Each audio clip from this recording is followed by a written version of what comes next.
worldwide, one of the first measures taken to contain the spread of COVID-19 was the closure of schools. Millions of students are being affected. In Kenya, e-learning platforms were introduced to address the challenges. For more insight, Africa 54's Paul Ndiho spoke to Dr. Utheri-Kanayo, co-founder of the Children in Freedom School based in Nakuru, Kenya.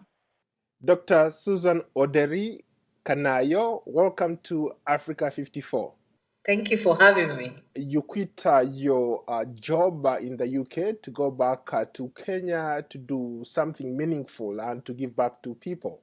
How have things changed during this very, very difficult time of COVID? We knocked on the doors of people who could help or finance, and when it didn't come, we decided to just build it ourselves and have a platform where we can teach children not only the Kenyan syllabus, but true African histories. And that's what we've been doing. We are 3 years old, and it's a really powerful school with a lot of Afrocentrism driving through. Now, during this COVID season, we have gone straight into technology.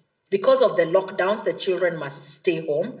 Initially, it was 1 week, 2 weeks. Then you slowly realize it's going to be a month, and you don't know for how long.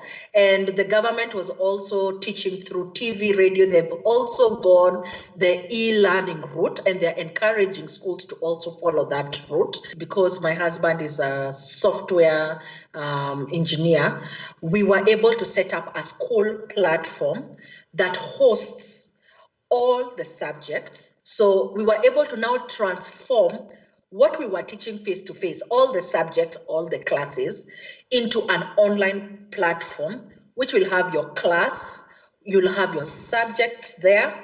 You just click on the day. Today, I'm having maths on Monday.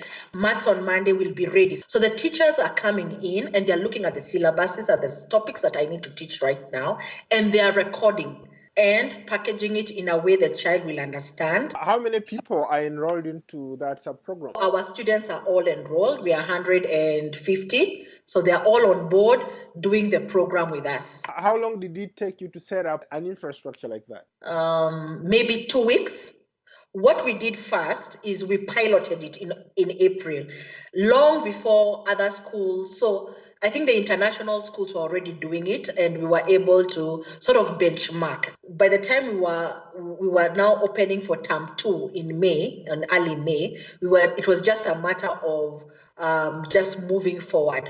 How about in circumstances or situations where the parents are not technologically savvy, the kids themselves are not technologically savvy, and you have issues of the internet? There are a lot of people who are less privileged, though, who don't have access to internet. Internet is still expensive for most people.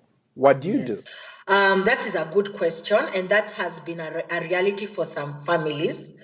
I think schools like ours and others need to offer an option.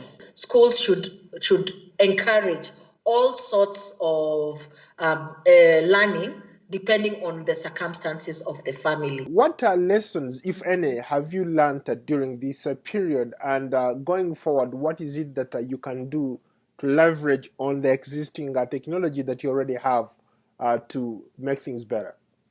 Okay, if there's anything we've learned from COVID-19 is we must be prepared at all times. The one tool that helps you to be ready is technology. I cannot sing enough how technology helps to combat pandemics and help to steer things, be it in pharmaceuticals, be it even in any leadership. Technology has been key. Even the president addresses all Kenyans through technology. The minister does like that. So number one, lesson learned, be ready for any disaster, be ready for any trouble. Always think ahead. And that will cushion Kenyan children, because it is our responsibilities as the educators, the parents, to be ready. What keeps you going? What motivates you? The passion that I have for African children. I wish I could draw it or equate it, or you could see my heart. I'm so angry that Africans are seen at the bottom. For what? What can you not do, Paul, that someone else is able to do? That anger that no one should ever bring an African down, no one should look down on us. And the fact that I know that to turn the tables round, we must start with the children. But children are developing, they are growing. There is hope. When you teach children well and when you empower them, there is hope for Kenya, there is hope for Africa. Asante sana. Okay, Paul.